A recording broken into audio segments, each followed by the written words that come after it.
Kanski lecture series, and this is a retinal vascular disease part 7, and in this part we are going to discuss about the retinal arterial occlusive disease. So we have discussed the venal occlusive disease. Now we are going to discuss about the retinal artery disease. So their most important type is CRAO, which is the central retinal artery occlusion, and there can be ciliary retinal artery occlusion. So let's get started. So what is the etiology? The outer retina is supplied by the ciliary arteries via the choriocapillaries and the inner retina by the central retinal artery. So we have divided into outer retina, which is supplied by choriocapillaries, and inner two-thirds, which is being supplied by the central retinal artery. The ophthalmic artery gives rise to both the central retinal artery, its first branches, and the ciliary artery. The latter also supply the anterior segment via the rectus muscle. So basically the ophthalmic artery give rise to the central retinal artery as well as the ciliary artery, and the other are the later the ciliary artery also supplies the anterior segment by the lateral rectus muscle.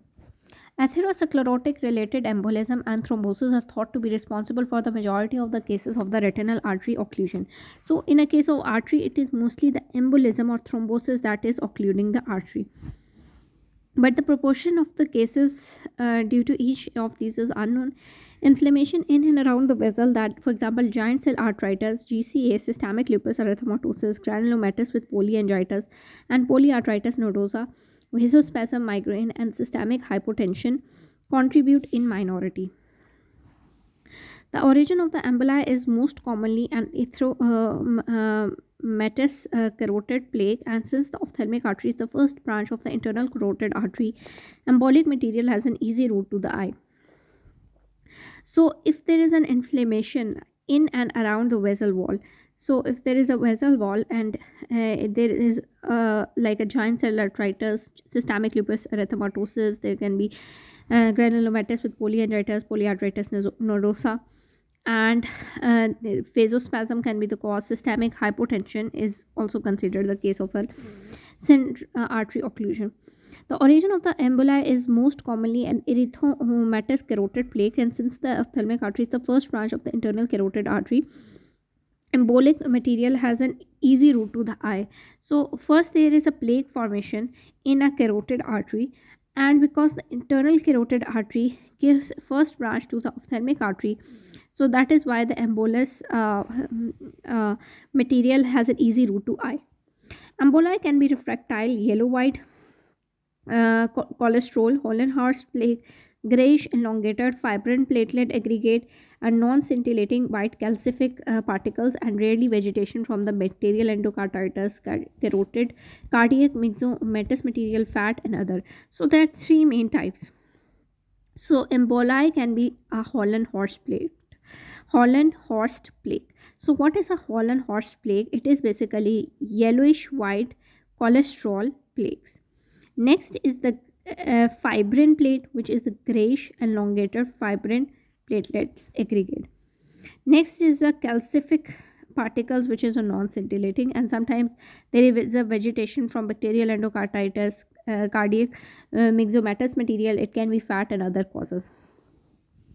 Other cardiac causes include arrhythmia and mitral valve prolapse, thrombophilic disorders that may be associated with retinal artery occlusion. One third of the young patients include hyperhomocystinemia, antiphospholipid antibody syndrome, and inherited defects of the various natural anticoagulants. So it can be that the central retinal artery occlusion can occur with like hyperhomocystinemia, antiphospholipid antibody syndrome. There can be various other anticoagulants.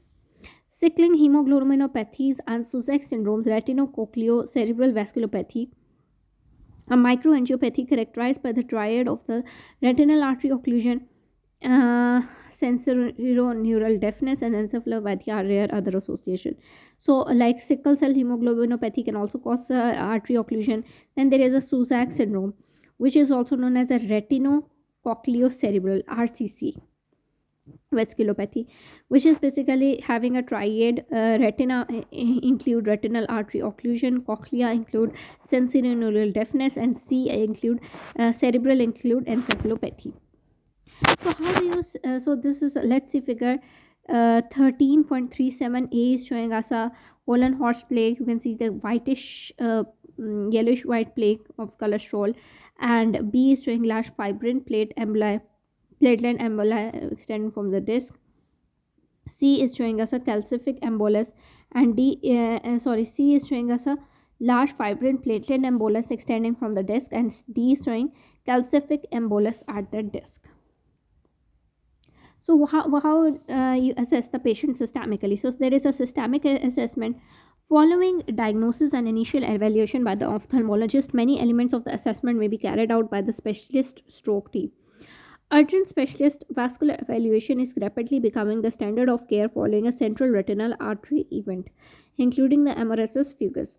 The risk of stroke is relatively high in the first few days of a transient ischemic attack and occur in 25% at 3 years.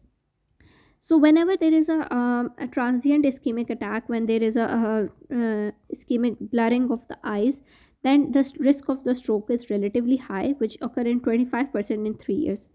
The detection of the atrial fibrillation is of particular importance as admission for anticoagulation may be indicated. Tip: urgent specialist cardiovascular evaluation is needed in a patient with a retinal artery occlusion in order to reduce the risk of stroke or similar event occurring in the fellow eye. So, in all patients, many or most patients will already be aware of the vascular risk factor and or disease. Smoking should be inquired about. Symptoms of GCA should be sought, like 1 to 2% of the central retinal artery occlusion occur due to GCA, such as headache, jaw claudication, scalp tenderness, limbal girdle pain, weight loss, existing polymyalgia rheumatica. GCA is extremely unlikely under 55 to 60 years. It constitutes an ophthalmic emergency. So it is very unlikely under the age of 55 to 60 years. So pulse is should be palpated to detect arrhythmia, particularly atrial fibrillation. So pulse should be determined to determine arrhythmias. Blood pressure checking for systemic hypertension. Cardiac auscultation for a murmur can be done. Carotid auscultation is of limited value as the absence of a bruit does not exclude significant stenosis. So cardiac auscultation should be done. Carotid auscultation should be done. ECG to detect arrhythmia and other cardiac diseases. So each ECG should be determined to see if there is any arrhythmia. ESR or PV and CRP to identify possible GCA. Other blood tests include full blood count. Platelet may be raised in GCA, glucose, lipid, and urea and electrolyte, the latter to exclude a derangement including dehydration. Carotid duplex scanning is a non-invasive screening test involving a combination of the high-resolution real-time ultrasonography with a Doppler flow analysis. If a significant stenosis is present, surgical management may be considered. So there is a test known as a carotid duplex image, which is basically an ultrasound in which we do the Doppler flow. So Doppler flow will show arteries in the red and veins in the blue, and if there is any kind of stenosis it will determine. If there is a selected patients, the following additional tests can be considered on a targeted basis in some patient, particularly if younger and with no known cardiovascular risk factor or there is a atypical clinical picture. So further testing is done if the patient is very younger, if there is a other risk factor, no cardiovascular risk factor present or atypical feature. So we can do further carotid imaging, cranial magnetic resonance imaging, or CT, computer tomography may be indicated to rule out any intracranial or orbital pathology. So to rule out any kind of mass. Echocardiography usually performed in younger patient or if there is a specific indication such as a history of a rheumatic fever, known cardiovascular disease or intravenous drug use. Chest X-ray, sarcoidosis, tuberculosis, left ventricular hypertrophy in hypertension. So in a chest X-ray we can do sarcoidosis, tuberculosis, left ventricular hypertrophy in hypertension. 24 or ECG to exclude intermittent arrhythmia. Additional blood test. Fasting plasma homocysteine level can be done to exclude hyperhomocysteinemia. Thrombophilia screen can also be done. By convention refers to a hairy table thrombophilias which have a predominantly been implicated in venous rather than arterial thrombosis. Plasma protein electrophoresis to detect dysproteinemia such as multiple myeloma. So, plasma electrophoresis can be done to detect multiple myelinomas. Thyroid function tests, especially if atrial fibrillation is present. It may be associated with dyslipidemia, autoantibodies, rheumatic fever, anticardiolipin antibody, anti-nuclear antibody, anti-double stranded DNA. Antibodies principally looking for vasculitis in younger patients, syphilis serology, and blood culture can also be done. So next is an amaurosis fugax. So amaurosis fugax is basically when there is a transient blurring of image of vision. This is known as amaurosis fugax. So amaurosis fugax is characterized by the transient painless monocular loss of vision. So there is a loss of vision which is monocular, often described as a curtain slowing down the eye. So it's like a curtain is slowing down in the eye. The amaurosis fugax study group divides the cause into five categories: embolic, hemodynamic, ocular, neurologic, and idiopathic. So there are five categories of uh, amaurosis fugax. So which is being given by the amaurosis fugax study group. It can be embolic, it can be hemodynamic, ocular, neurological, and idiopathic. But in clinical practice, it is typically used to refer to the transient visual loss of embolic origin. It is common for patient to be unaware of whether the transient unilateral visual loss affect one eye or the ipsilateral hemifield of both, the latter indicating cerebral rather than an interior ischemia. So the patient is unable to determine that there is a visual loss which is basically affecting the one half of the both eyes.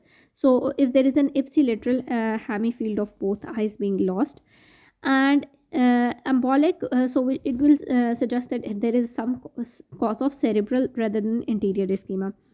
Embolic visual loss, which may be complete, usually last a few. Recovery is generally in the same pattern as the loss, although usually more gradual. Frequency of attack may vary from several times a day to once every few months. The attacks may sometimes be accompanied by an ipsilateral cerebral transient ischemic attack with contralateral neurological features. Or sometimes the patient also have a cerebral transient ischemic attack with the contralateral neurological features. Investigation and systemic management of an embolic pattern amaurosis fugax is the same as that of a retinal arterial occlusion and should be undertaken urgently because of the high risk of stroke. So you have to systemically assess the patient same as you did for the artery occlusion. Next is a branch retinal artery occlusion. So, like a venous occlusion, there is a branch retinal artery occlusion. Sudden and a profound, painless altitudinal or sectoral visual loss. Branch retinal artery occlusion can sometimes go unnoticed, particularly if the central vision is spared. So, you know that if there is a macula, there is a retina, sometimes the macula is being supplied by the cilioretinal artery. So that is why sometimes it is spared and only the branch is being involved. So when the branch is being involved, there it may go unnoticed. Visual acuity is variable in in patient whose central vision is severely compromised. The prognosis is commonly poor unless the obstruction is relieved within a few hours. RAPD is often present, fundus side may be subtle. So there will be attenuation of the arteries and veins with sludging and segmentation of blood column, cattle tracking or boxcar appearances. So attenuation means that there will be the thinning of the arteries and the veins, and what will happen, it will cause the cattle tracking or the boxcar appearance. There are irregularities of the arteries in the cattle tracking or boxcar appearance. So cloudy white edematous ground glass retina corresponding to the area of ischemia. So in a case of artery occlusion, the retina is usually whitish in color, or which is due to edema present. One or more occluding emboli may be seen. So sometimes embolus can also be seen, especially at the bifurcation point. The affected artery is likely to remain attenuated. Occasionally, the recanalization may leave absent ophthalmoscopic sign. Visual field testing may confirm Visual field testing confirms the detect defect which rarely recovers. FA show delay in arterial filling and hypofluorescence of the involved segment due to blockage of the background fluorescence by retinal swelling. So, if you do fluorescent angiography, it will show the delayed arterial filling as well and hypofluorescence of the involved segment because there is a blockage of a fluorescence by the retinal swelling. Review in 3 months is warranted to review the appearance of the fundus and the visual field, provide advice on the prognosis, and confirm the systemic management has been carried out appropriately. So this is a branch retinal artery occlusion. So this is showing a multiple bilateral branch retinal artery occlusion in a case of a polyarteritis nodosa. So you can see that there is an attenuation of the arteries and there is a sclerosis of the arteries after that. So central retinal artery occlusion, when the center artery is being occluded. Sudden profound symptoms, sudden profound loss of the vision, painless except in GCA. So it will be painless except in GCA. So it will be painful in GCA. So visual acuity is severely reduced except if the serial retinal artery supplying a critical macular area preserves central vision. Absence of a light perception usually indicate either a GCA or ophthalmic artery occlusion. The prognosis is poor in all cases unless recovery occur in a first few months. So if there is a light perception is absent or negative, it means that there is a GC or ophthalmic artery occlusion. So visual acuity is very poor in a case of a central retinal artery because the macula is also involved. Fovea is also involved. But sometimes when the macula is being supplied by a variant, congenital variant of a cilioretinal artery, then the vision is sometimes spared. But sometimes it's the other way around, that the cilioretinal artery has been damaged and the rest of the retinal artery is being spared. Then it is also causing the profound visual loss. So RAPD is very profound, sometimes total amaurotic pupil. Fundus shows similar changes to BRAO but involves all the involving all the retinal quadrants. The orange reflex from the intact choroid stands out at the thin fovea in contrast to the surrounding pale retina, giving rise to a cherry red spot appearance. So, why there is a cherry red spot? Because what happens is because the orange reflex from the thin fovea and there is a surrounding retina is being white, so it is giving an appearance of the cherry red spot. The peripapillary retina may appear swollen or opaque, so the retina around the optic disc also is swollen and opaque. Occasional small hemorrhage is not unusual. Emboli are visible in 20% when the ND-YAG embolysis may be considered. In eyes with cilioretinal artery, part of the macula will remain of a normal color. Retinal signs can sometimes be subtle. Retinal edema may take several hours to develop. Over a few days to weeks, the retinal cloudiness and cherry red spot gradually disappear, although the arteries remain attenuated. Later signs include optic atrophy, vessel sheathing, patchy intraretinal atrophy, and RPE changes. So sometimes later it is like there can be optic atrophy, there can be vessel sheathing, there can be retinal atrophy as well, and there can be RPE changes. About 2% of the eyes with CRAO develop retinal or disc neovascularization. So, retinal neovascularization can also occur as a complication of the central retinal artery occlusion.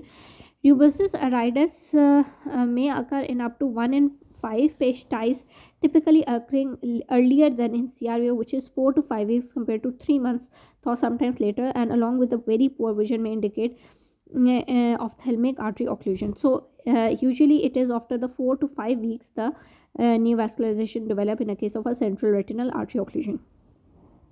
OCT may show highly reflective embolic plaque within a superficial optic nerve head. So sometimes an optic nerve head there is an embolic plaque can be seen.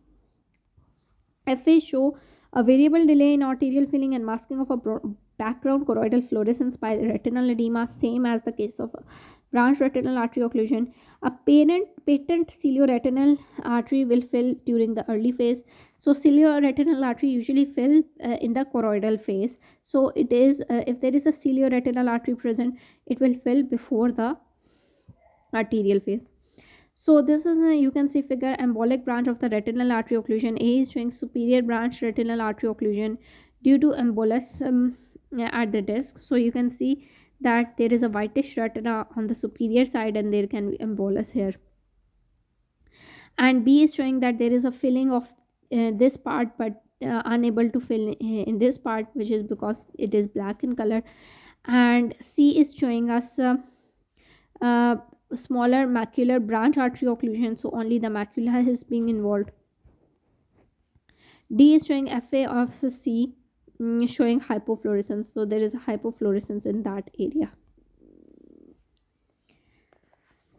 So next is an electroretinography. Electroretinography (ERG) may be helpful to establish the diagnosis if in doubt, particularly to distinguish from the optic nerve disease. Typically, when the signs are subtle, a diminished B wave is present. So ERG will show the diminished B wave. Review: the patient should be seen by an ophthalmologist after 3 to 4 weeks and a minimum of twice subsequently at monthly interval in order to detect incipient neovascularization, particularly of the anterior segment. So if the it has happened, one can review after 3 to 4 weeks, and then monthly for the case of any neovascularization to develop. In this event, PRP should be performed as for ischemic CRVO. So if there is a neovascularization, you perform PRP. An intravitreal injection of a VEGF inhibitor may be considered. Appropriate systemic management is crucial. Next is the cilioretinal artery occlusion. A cilioretinal artery is present in one third of the eye. So it is not present in all eyes but in one third of the eyes, providing the central macula with the second arterial supply derived from the posterior ciliary circulation. So basically it is supplying from the posterior ciliary artery. It is important. Its main importance is that when present, it may facilitate preservation of the central vision following a central retinal artery occlusion, provided the fovea is supplied. So whenever there is a central retinal artery occlusion, so when if the patient has a cilioretinal artery, the macula will be spared. So there can be three types: isolated, combined with CRVO, combined with anterior ischemic optic neuropathy. This is rare. It may occur in young patient with an associated systemic vasculitis. Combined with CRVO is not uncommon, but occlusion is transient and the prognosis is better than isolated cilioretinal artery occlusion. So combined with anterior ischemic optic neuropathy, particularly typically affect patient with GCA and carries a very poor prognosis. So we can see figures 13.40. So you can see there is a cherry red spot. This is acute CRAO. B is showing us a recent CRAO with cherry dot spot and a small normal area of a normal retina adjacent to the disc. C is showing CRAO. So this is all CRAO, but because of the cilioretinal artery, this part is being intact. CRAO with patent cilioretinal artery. F is showing blockage of the background fluorescence of a retinal edema by normal perfusion of a sector of a retina in the eyes of in C. So this is a FA and it is showing this cilioretinal artery is being filled, whereas other are not being filled. So then there is a treatment of acute retinal artery occlusion. So you know that the treatment of the retinal artery occlusion is important when it present acutely. Retinal artery occlusion is an emergency because it causes irreversible visual loss unless the retinal circulation can be re-established before the development of retinal infarction. So we have to fight against the retinal infarction before that we can do treatment. But once the retinal infarction is being developed, then there is nothing much we can do. Theoretically, timely dislodgement of the thrombus and emboli may ameliorate subsequent visual loss. In primate studies, partial recovery is possible if the ischemia is reversed within 4 hours. So if it is reversed in 4 hours, it can be recoverable. The time when the irreversible retina damage occur with no visual recovery is not known in human but has been postulated to be 6 hours in studies determine the effect of the tissue plasminogen activator on the thrombolysis. So TPA is basically a thrombolysis, so it determines the role of that. Unfortunately, treatment is usually not effective in two-thirds The final visual acuity is worse than 6 by 120, and only one fifth are left with a visual acuity of 6 by 12 or better. So most of the time the visual prognosis is very poor and the patient is having the visual acuity 6 by 120 or worse, and only one fifth will have a left of 6 by 12 or better. The various therapeutic options should be discussed before use, including the lack of evidence for clear benefit and associated risk. The following can be tried in a patient with an occlusion of a less than 24 hours duration at presentation. The evidence of benefit is limited. So if the patient present within a 24 hours, you can do following things. So you can do ocular massage. Ocular massage using a 3 mirror contact lens allow direct artery visualization. The aim is to mechanically collapse the arterial lumen and can prompt changes in arterial flow, improving perfusion and potentially dislodging an embolus or thrombus. So one you can do is massage the eye with 3 mirror lens. So basically aim is that you dislodge the emboli or thrombus. One described method consists of a positive pressure for 10 to 15 seconds, followed by release, continued for 3 to 5 minutes. So one thing is that you do put the pressure on the eye for 10 to 15 seconds and then release it. So it is continued for the 3 to 5 minutes. Self massage through closed lid can be continued by the patient. Next is an anterior chamber paracentesis. So sometimes the decreasing the IOP is can help to dislodge the thrombus. So anterior chamber paracentesis using a 25 gauge needle to withdraw 0.1 to 0.2 ml of aqueous is controversial, but has been advocated by some authorities. Povidone, iodine 5%, and topical antibiotics are instilled a few minutes prior to procedure with a short course of antibiotic afterward. It may be prudent for ocular massage to be avoided following paracentesis. Then we can give topical apraclonidine 1%, timolol 0.5%, and intravenous acetazolamide 500 mg to achieve a more sustained lowering of the IOP. So you can also use topical apraclonidine 1%, timolol, and intravenous acetazolamide to decrease the intraocular pressure. Then we can give the sublingual isosorbide dinitrate to induce vasodilation. So to induce vasodilation, one can you give sublingual isosorbide dinitrite. Rebreathing into paper bag in order to elevate blood carbon dioxide and respiratory acidosis has been advocated, as this may promote vasodilation. So you can do rebreathing in a paper bag. Breathing in a high oxygen 95% and a carbon dioxide 5% carbogen has been advocated for possible dual effect of retarding ischemia and vasodilation. So basically both of it induces the vasodilation. So next is a hyperosmotic agents can be given, like mannitol or glycerol have been used for their possibility more rapidly IOP lowering effect as well as increased intravascular volume. So you can first you do number one is do ocular massage. So you can do ocular massage by either doing massaging the patient manually, or you can use 3 mirror. Second is you can induce vasodilation by a rebreathing procedure, or you can use carbogen. Third is you lower the IOP. So you lower the IOP by either giving paracentesis, you can do give topical antibiotics, or you can give hyperosmotic agent. Four is that you dislodge the embolysis either by anti-YAG laser embolysis or thrombolysis. So there are four types of treatment that you can perform. Transluminal anti-YAG laser embolysis or embolectomy has been advocated for PRV or CRVO when an occluding embolus is visible.